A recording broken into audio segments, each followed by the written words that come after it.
Bismillahirrahmanirrahim.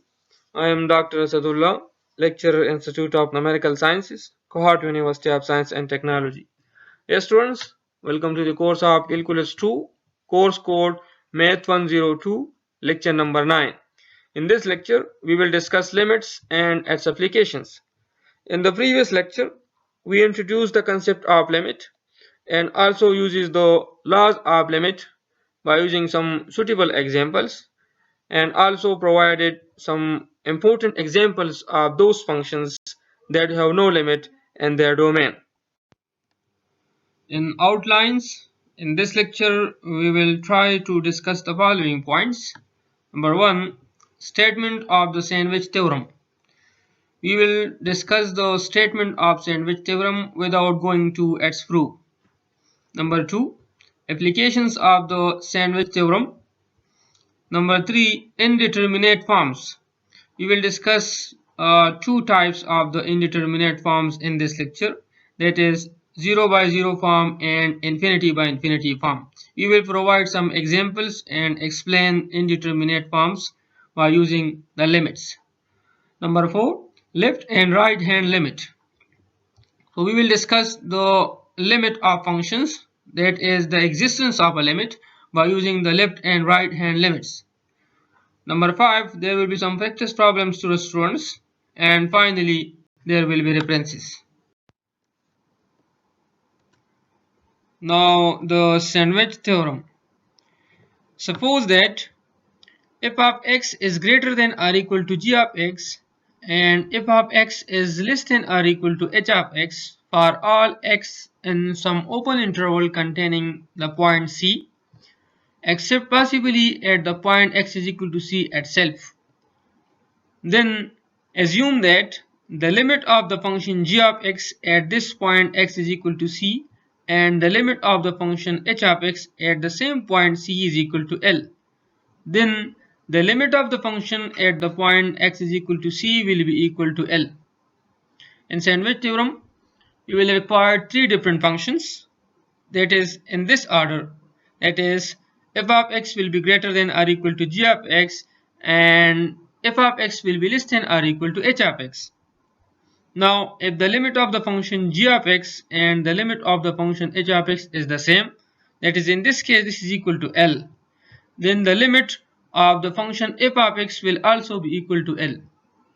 Here except possibly at the point x is equal to c means that in limits we know that it is not necessary that the function is defined at that point at which we are finding the limit. Now to understand the sandwich theorem graphically, we are given three different functions here, that is f of x, g of x and h of x. Here you see that the function f of x is in between the two functions g of x and h of x.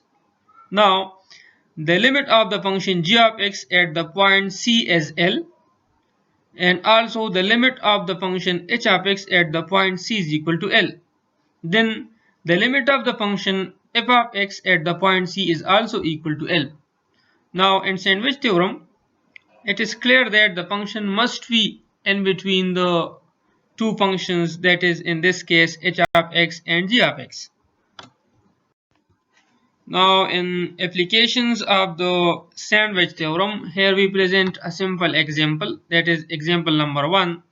Given that u of x is greater than or equal to 1 minus x square divided by 4 and less than or equal to 1 plus x square divided by 2 for all x not equal to 0. Now what we will do, evaluate the limit of the function u of x as x tends to 0, no matter how complicated the function u is. In solution, we will use the sandwich theorem, so that's why we will find the limit of this function and then the limit of 1 plus x square divided by 2. So the limit of the function 1 minus x square divided by 4 when x tends to 0 is equal to 1. When we use the limit x is equal to 0, we get this function is equal to 0 and we will get only constant which is equal to 1. And similarly, the limit of the function as x tends to 0 of 1 plus x square divided by 2 is equal to 1. Here also this term will be equal to 0 and we will get only the limit 1. Now by using the sandwich theorem, the limit of the function g of x and the limit of the function h of x is equal to 1. So the limit between the two functions in this case, which is u of x, is equal to 1. So applying the sandwich theorem, we get that the limit of the function u of x as x tends to 0 is also equal to 1. Now how to explain the previous example graphically? Here we present a diagrammatical representation of the previous example, in which the function y is equal to 1 plus x square divided by 2 is plotted. It is the uppermost curve, and similarly the function y is equal to 1 minus x square is plotted. It is the bottommost curve, and we will find the limit of the function y is equal to u of x. Since the limit of this function at the point x is equal to 0 is 1, and also the limit of this function when x tends to 0 is equal to 1, then using the sandwich theorem, the limit of this function at the point x is equal to c, you can see that this also equal to 1. Now continuing the applications of the sandwich theorem, in example number 2 we are given a graph of three different functions in which y is equal to absolute of theta and y is equal to minus absolute of theta are plotted, and the graph y is equal to sine theta is plotted in between the two graphs. Now what we will do, we will find the limit of the function y is equal to sine theta as theta tends to 0. In solution, we will use the definition of sine theta. So we have, this is from the basic calculus, sine theta is always greater than or equal to minus absolute of theta and is less than or equal to absolute of theta for all theta. Now since the limit of minus theta and the limit of absolute of theta is equal to 0 as theta tends to 0. Now the limit of this function is 0 and the limit of this function as theta tends to 0 is also equal to 0. Now applying sandwich theorem, the limit of this function sine theta will also be equal to 0 because the limit of this function and the limit of this function is equal to 0. Indeterminate forms. In this lecture, I will discuss only 0 by 0 and infinity by infinity forms. In the later lecture, we will go through some other indeterminate forms. So we will handle only two forms in this lecture, that is the 0 by 0 form and infinity by infinity form. I am explaining these two forms by using a suitable example. Here I am presenting two different parts in example number 3.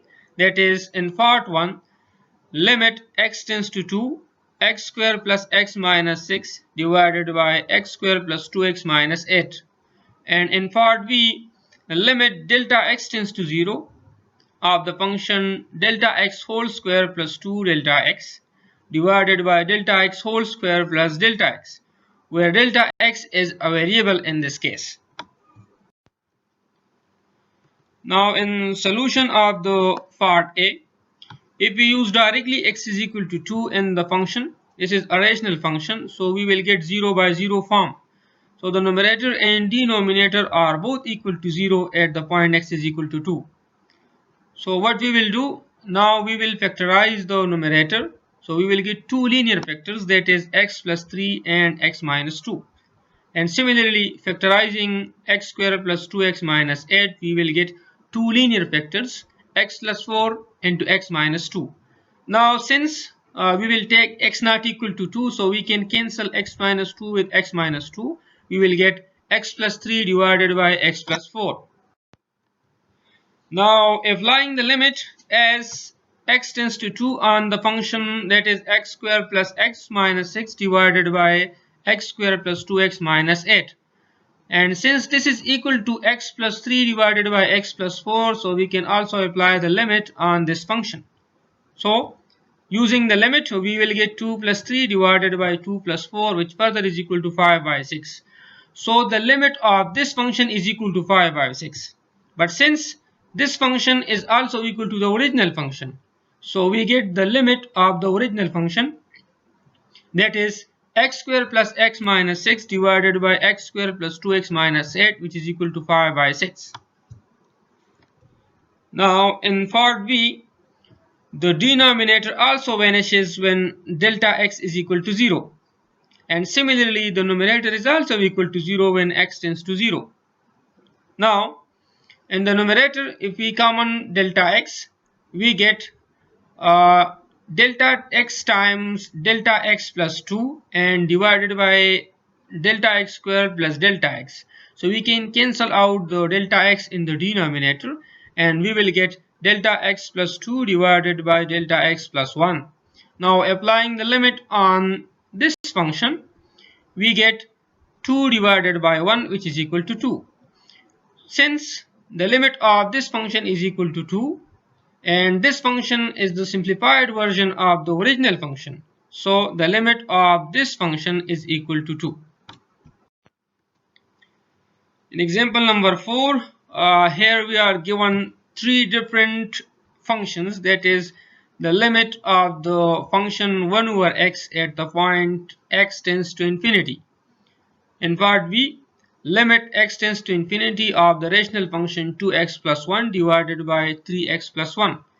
And in part C, limit x tends to minus infinity of the function 5x square minus 3x plus 2 divided by x square plus 1. Now in solution, when x tends to infinity, 1 over x is equal to 0 because we increase the value of x. So we will get 1 by 2, 1 by 3, 1 by 4, 1 by 5, and as x tends to infinity, this function 1 over x goes to 0. So in the limiting case, we can write that limit x tends to infinity, 1 over x is equal to 0. Now to evaluate the limits in part B and part C, if we use direct the limit x is equal to infinity in this function, we get 2 times infinity plus 1 divided by 3 times of infinity plus 1.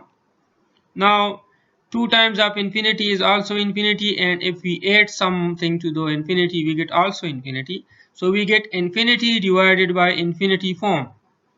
Now what we will do to evaluate this limit?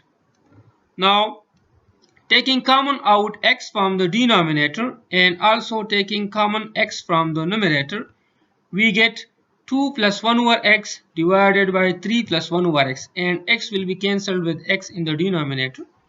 Now applying the limit in this function, so we get 1 over infinity, which is equal to 0 as discussed in part A, and similarly the limit of 1 over x is also equal to 0 as limit x tends to infinity. So we get 2 plus 0 divided by 3 plus 0, which is equal to 2 by 3.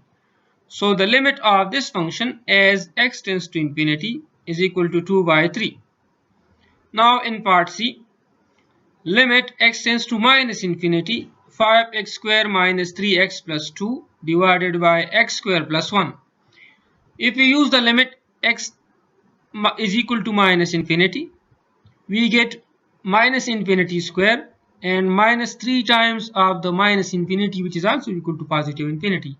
So we will get infinity in the numerator, and also if we use x is equal to minus infinity in the denominator, we get minus infinity square, and adding 1 with minus infinity is also equal to infinity. So we will get infinity by infinity form. Now taking common out x square from the denominator and the highest degree variable, that is x square, from the numerator, these x square and x square will be cancelled with each other.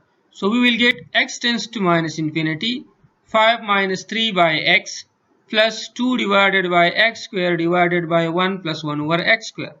Now when x tends to minus infinity, minus 3 by x is equal to 0. And similarly, when x tends to minus infinity, this 2 by x square is also equal to 0. And in the same fashion, the limit of 1 over x square as x tends to minus infinity is also equal to 0. So we will get 5 divided by 1. so which is equal to 5. So the limit of this function is x tends to minus infinity is equal to 5. Here we discussed infinity by infinity form. So what we will do in infinity by infinity form, we will take common out the highest degree variable from the denominator and also from the numerator, and then after simplification and applying the limit we will get the required result. Now to understand the existence of a limit, here I am presenting two different graphs, that is for the right hand limit and for the left hand limit, both defined in part A and part B. Here you can see that limit x tends to c f of x is equal to L, and the positive sign in the power of c denotes the direction of the limit. It means that we are approaching the point C from the right side and the function value goes towards the capital L. So limit x tends to C from the right side if of x is equal to L, while in part B limit x tends to C, that is negative sign in the power of C, shows again the direction of the limit. In this case this is the left limit, that is we are approaching towards the point C from the left side. The function value goes towards capital M. So in the left limit, limit x tends to C, f of x is equal to capital M. Now for the existence of the limit, the left limit and the right limit must be equal. If the limit of the right hand side is equal to L and the limit on the left hand side is also equal to L, then we say that the limit of the function exists at the point x is equal to C. Now graphical discussion by using the left hand limit and the right hand limit. This is just a simple example of the function s is equal to f of t, and this is the graph of this function. Now to evaluate the limit at the point minus 2, if we approaches this point minus 2 from the left side, the function value goes towards 0, and if we approaches towards the point minus 2 from the right side, the function value also goes towards 0. So the left limit and the right hand limit is equal to 0, and thus the limit exists and is equal to 0. Now to find the limit at the point minus 1.